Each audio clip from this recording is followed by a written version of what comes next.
एक बार एक शख्स काफ़ी दिनों बाद अपने दोस्त से मिलने उसके घर गए और जैसे ही वो अपने दोस्त के घर पहुंचे और अंदर बैठे, उनके दोस्त ने जो उसकी लाइफ में प्रॉब्लम चल रही थी वो बताना शुरू कर दिया कि किस तरीके से उसकी लाइफ जो है वो बिज़ी चल रही है, वो कहीं आ नहीं सकते, कहीं जा नहीं सकते और उनको जरा सा भी टाइम नहीं है। अब ये जो शख्स थे वो अपने दोस्त की बात बड़े ही ध्यान से और शांति से सुन रहे थे और जैसे ही सारी बातें ख़त्म हुई उसके बाद इन शख्स ने मुस्कुराकर कहा कि यार, इतने दिन बाद मैं तुम्हारे घर पर आया हूँ, क्या तुम मुझे एक गिलास पानी भी नहीं पिलाओगे? दोस्त ने सॉरी मांगी और कहा कि अरे यार, 1 मिनट में पानी लेकर आता हूँ। और जैसे ही इनके दोस्त पानी लेकर आए, इन शख्स ने पानी पिया लेकिन ग्लास टेबल पर नहीं रखा और अपने दोस्त से पूछा कि अगर मैं इस गिलास को ऐसे ही पकड़े बैठा रहूं तो क्या होगा? दोस्त ने जवाब दिया कि कुछ नहीं होगा।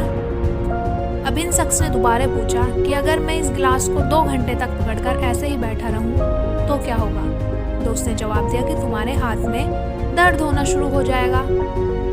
इन शख्स ने अपने दोस्त से फिर एक सवाल किया कि अगर मैं इसे पूरे दिन ऐसे ही पकड़ा रहूं तो क्या होगा? दोस्त ने जवाब दिया कि तुम्हारे हाथ का, जिसमें तुमने ग्लास पकड़ा है, इसका ब्लड फ्लो रुक जाएगा और तुम्हें कुछ नुकसान भी पहुंच सकता है। इन शख्स ने कहा कि अब मुझे दर्द से बचने के लिए क्या करना होगा? दोस्त ने कहा कि इस गिलास को टेबल पर रख दो। दोस्त ने कहा कि यही चीज़ तो तुम्हें करनी है।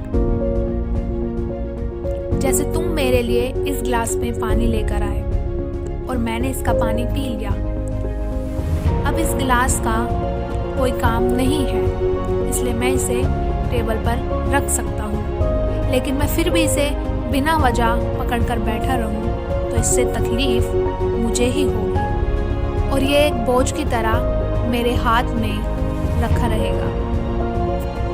जो प्रॉब्लम्स है वो सबकी लाइफ में होती हैं, फिर ये हमारे ऊपर है कि हम उसको उठाकर घूमते हैं या फिर उसका सॉल्यूशन ढूंढते हैं।